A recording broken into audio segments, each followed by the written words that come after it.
Fala galera, beleza? Otávio Neto por aqui. Tô aqui hoje pra gente fazer uma retrospectiva e um balanço do que foi o ano de 2024 pro Vasco e também pra gente projetar o que pode vir por aí, né, pro Cruz Maltino já nesse ano que se aproxima, o ano de 2025. Então vamos lá, 2024, na minha opinião, foi um ano em que o Vasco superou as expectativas no futebol.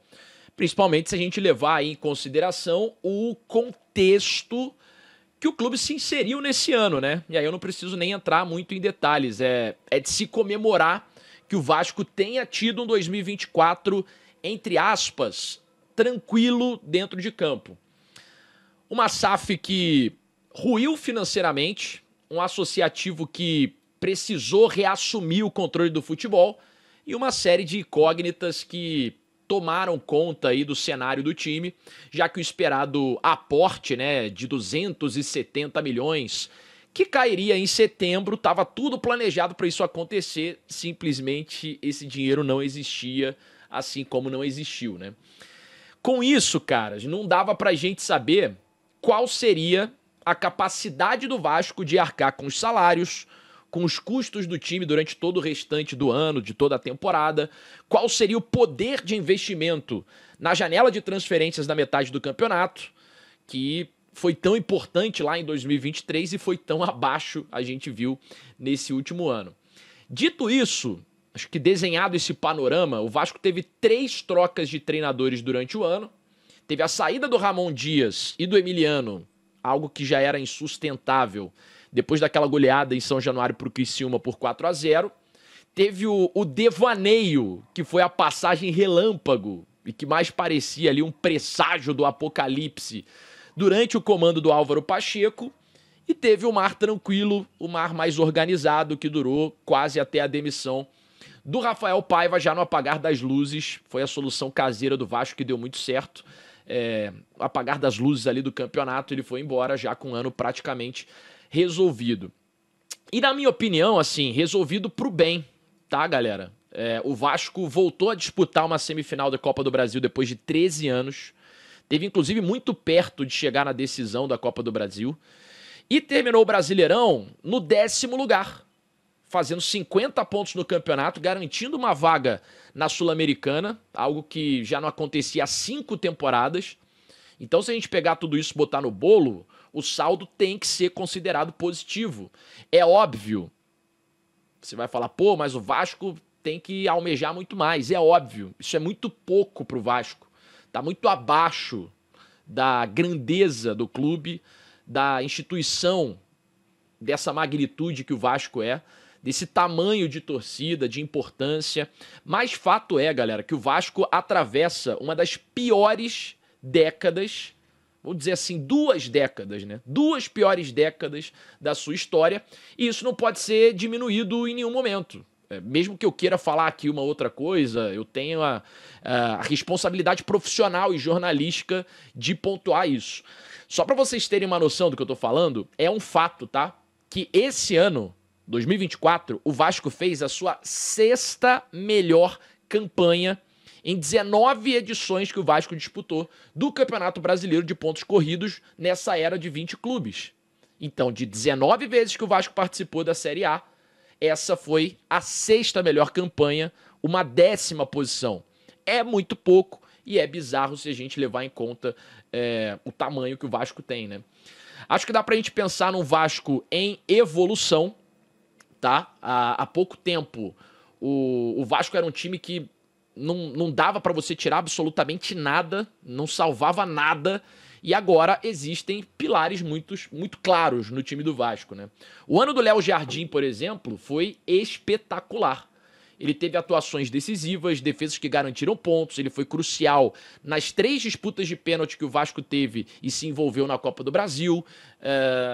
Teve atuação espetacular horas depois da filha dele nascer, né, do nascimento da filha dele, um dos dias mais importantes, ele fez questão de estar em campo, fechou o gol pro Vasco, jogou simplesmente todos os jogos da temporada, foi convocado para a seleção brasileira com méritos, é bom a gente lembrar. Ele atingiu marca de 100 partidas, foi homenageado, enfim, posso enumerar várias coisas aqui. O Vasco tem um goleiraço, com potencial de ídolo e que, se tudo der certo, vai ficar no time aí, na meta vascaína por muitos e muitos anos. Podemos falar do Pablo Verratti, né? Que vai nessa mesma linha, fez 23 gols no ano, foi o artilheiro da Copa do Brasil, foi o goleador do time na temporada.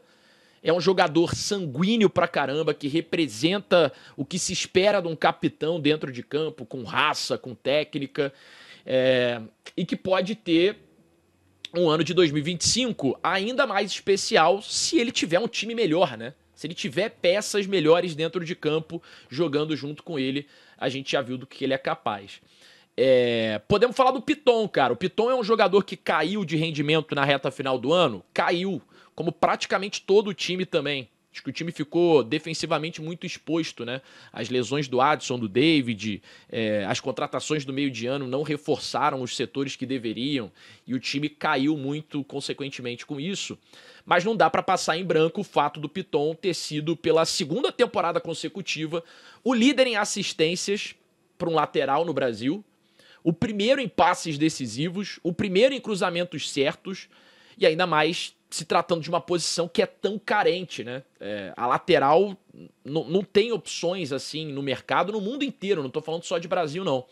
E aí ele já demonstrou que é um jogador que atua em alto nível, que sabe explorar muito bem a linha de fundo, que é excelente no apoio e que pode ser uma das principais armas do Vasco, tendo também um time melhor, isso consequentemente vai crescer o futebol dele.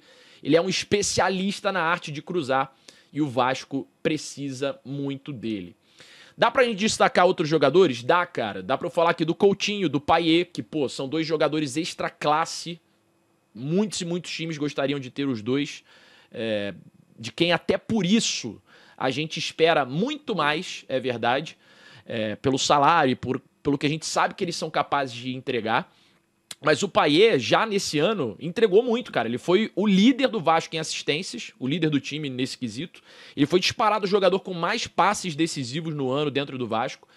É óbvio que os dois são cruciais para o time, pensando numa evolução deles e também numa evolução do que eu estou dizendo aqui do time, do elenco para o ano que vem, né? Acho que outra coisa que não pode passar em branco nesse ano é a força de São Januário. O Vasco voltou a ser um ótimo mandante. Só perdeu 2 jogos na Barreira em 2024, o que foi muito determinante para os rumos do time nessa temporada. É um estádio que joga junto, e esses números eles são importantes, não só num campeonato de pontos corridos, principalmente, mas em Copas, cara. Ele é ainda mais latente, né? O mando de campo ele é muito desequilibrante em Copas, em torneios de tiro curto e tal. Vamos esperar para a gente ver como é que fica a situação da reforma de São Januário, que era para começar agora em janeiro, né? Mas que, ao que tudo indica, vai ser adiada aí por mais alguns meses. Então esse é um fator que o Vasco tem que olhar, e muito para 2025, porque São Januário foi crucial nesse último ano. Falando agora já do ano que vem, falando em reforços, eu começo lembrando que o Vasco vai ter várias adições internas, né? Reforços caseiros muito importantes. O retorno do Jair e do Paulinho, que não jogaram em 2024, isso foi um baita problema, né? Ficaram fora o ano inteiro. Eles são pilares desse time, jogadores versáteis, que carregam, que mostraram a importância deles antes. Vai ser um ganho enorme para o Vasco poder contar com eles de novo, principalmente, na minha opinião, com o Paulinho, que é um jogador que o Vasco não tem outro com características nem próximas, nem semelhantes a deles. Acho que a mesma coisa se aplica ao Adson, que foi o melhor ponta do Vasco em 2024, sem a menor dúvida eu falo isso. O Vasco não tem um outro jogador de velocidade que consiga minimamente pensar o jogo, ser mais técnico como ele é. O David, por exemplo, só volta no segundo semestre, mas também é um jogador útil para esse elenco, também vai reforçar o time durante o ano. E pouca gente lembra que os 2 jogadores da base que começaram bem a transição deles, fizeram muita falta nessa reta final. Foram o Estrela e o JP, né? Ambos devem ter aí os seus minutos, devem crescer também com o time em 2025 num cenário ideal. O Vasco precisa de contratações também, claro, não vou dizer que não. O Vasco não pode se dar ao luxo de errar na janela de novo, como foi na última, onde não conseguiu trazer ninguém, nenhum jogador que somasse. Ainda é pra gente um mistério como que o time vai ter dinheiro, se vai ter ou se não vai ter para fazer os seus investimentos. Se a venda da SAF ela vai demorar, se ela vai se arrastar por mais meses e meses. Então eu estou projetando aqui com a situação atual, né? O Vasco associativo com a maneira que pode fazer futebol hoje. Acho que o Vasco tem que ir atrás de um centroavante para dividir ali as ações com o Verratti. Um jogador que sirva para ser um camisa 9, que possa revezar com ele minutos dentro dessa função. O Vasco hoje não tem nem perto esse jogador. Acho que o Ryan deve ser vendido até para o clube conseguir fazer caixa, preencher essa lacuna financeira que precisa também. O Vasco precisa vender jogador. E o Vasco precisa também de um ponta para jogar ali preferencialmente do lado esquerdo, né? O nome que parece ser prioridade agora da diretoria é o do Tomás Coelho, né, do Atlético Paranaense. Eu, particularmente, gosto muito desse movimento, me anima demais. Ele tem um perfil que se encaixa muito bem com as peças que o Vasco tem. Ele foi um atacante com mais cruzamentos certos dentro do Brasileirão 2024, mesmo com o Atlético Paranaense caindo para a Série B. Nem preciso falar que isso pro Vasco é um prato cheio, né? Pro Verratti é um prato cheio, então, nem se fala. Ele é um jogador intenso, ele é um jogador perigoso a todo momento, que finaliza muito bem também, e que fora isso ele tem altos números de ações defensivas. Ele é um ponta de muita recomposição. A gente viu que o Vasco precisava disso, né? Porque os laterais ficam expostos. Então ele pode ser uma dupla fortíssima com o Piton ali por aquele setor esquerdo, além de ser um jogador versátil, pode jogar mais de meia também, não necessariamente de ponta, num sistema 4-4-2, enfim, numa variação aí de formação. O Vasco também precisa, isso aqui é mais urgente do que nunca, de um zagueiro de excelente nível que chegue para ser titular ali ao lado do João Vitor, além de outros zagueiros que rotacionem, né? Com a possível saída aí do Léo, do Maicon, do Rojas. O Léo, o Vasco está tentando negociar até como uma moeda de troca, né? Tem outros times bem interessados, o Atlético Paranaense é um deles. O Vasco tem que reforçar muito esse setor, assim, com muito carinho, porque foi a grande deficiência do Vasco. Opa, invadindo meu próprio vídeo por aqui, porque tivemos atualizações desde que eu gravei essa opinião, né? Gravei esse vídeo logo depois do fim do Campeonato Brasileiro e tal, ainda antes do Natal, e de lá pra cá algumas coisas mudaram. A principal delas, o Vasco anunciando o seu novo treinador, que é o Fábio Carille, né? E aí vou trazer minhas opiniões aqui sobre essa chegada do Carille. Primeiro existe um contexto, né? O contexto que o Vasco se encontra por ali.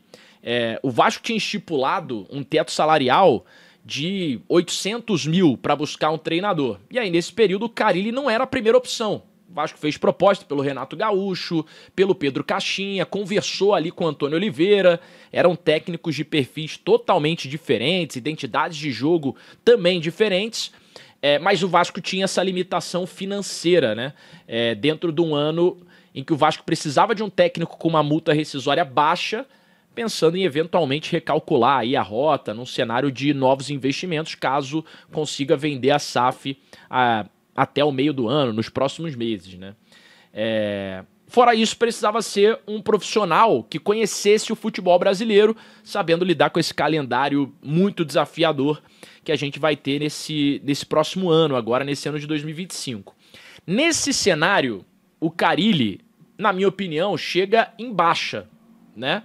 Mesmo depois do título da Série B com o Santos, e por uma sequência de questões aqui, tá, pessoal? Ele mostrou muito pouca variação tática, variação de sistema de jogo mesmo, ele não fez um bom aproveitamento da base, ele foi muito vaiado, ele foi muito criticado, constantemente ele era perseguido pelos torcedores nos jogos do Santos, e ele não deixou nenhuma saudade lá na Vila Belmiro, muito pelo contrário, né? Mesmo conseguindo os resultados, o desempenho, a performance do time, era tudo muito ruim, sem a intensidade ao longo dessa passagem dele pela Série B junto com o Santos.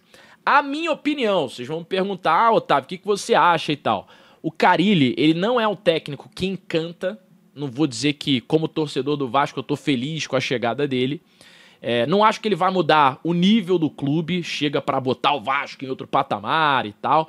Não acho também que ele pratica um jogo vistoso, não é aquele futebol bonito de se ver, mas ele pode trazer pontos positivos aí pro Vasco, né? Historicamente, os trabalhos do Carille significam solidez defensiva, o que pode melhorar um problema que é muito crônico do Vasco, e não foi só na última temporada, isso vem de anos, né? Que é uma defesa que sofre muitos gols.